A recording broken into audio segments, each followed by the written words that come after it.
All right, scientific notation. My last video I showed you how to get something written in scientific notation down to a regular good old-fashioned number.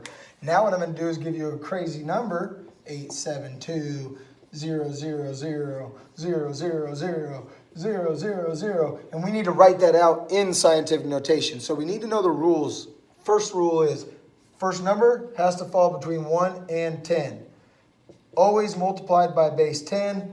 And we got to figure out what exponent goes right there. So basically, we're just trying to find something for right here and something for right there that would create this. How do we do it? It's quite simple, actually. We just got to ask ourselves, where would a decimal have to go to make a number between 1 and 10? So you could just run your finger down the line and go boom, boom, boom, boom, boom. And right there, if you put a decimal in between 8, 7, and 2, what you are creating is 8.72. And I don't know about you, but if you ask me, is 8.72 in between 1 and 10? I'd say, yeah, I think so. Yeah, of course it is, right?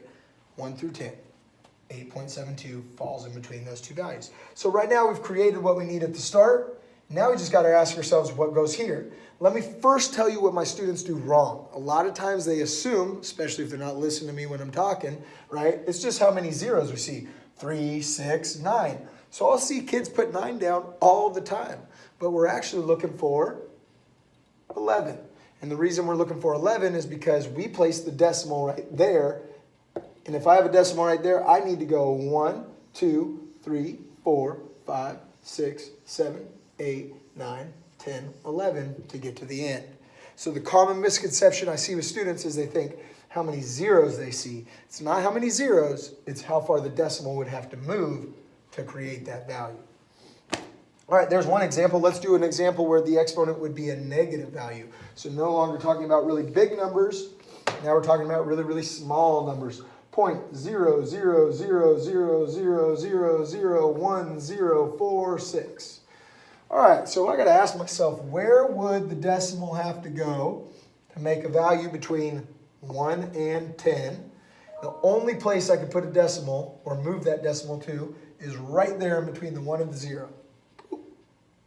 That would create 1.046. I'm always going to be multiplying by base 10. If I had the decimal right there between the 1 and the 0, right here, how far to the left did I have to go to land there? 1, 2, 3, 4, 5, 6, 7, 8. And since I'm going to the left, it's going to be a negative 8. So right now, I now have this value represented in what's called scientific notation. Scientific notation is helpful because you don't have to write all the zeros out. Mathematicians, scientists, we can easily look at this and we can then start to work with these values together. Okay? Again, scientific notation is for very, very big numbers, very, very small numbers. You're not going to use it if you're talking about 420. Okay, but if you're talking about the weight of 1,000 elephants, probably going to be using a pretty big number, right? Okay, or distance from Pluto to Earth. Okay, a lot of times we need to use very, very big numbers or very small numbers, and scientific notation helps us work with them. All right, study hard and good luck on your upcoming test.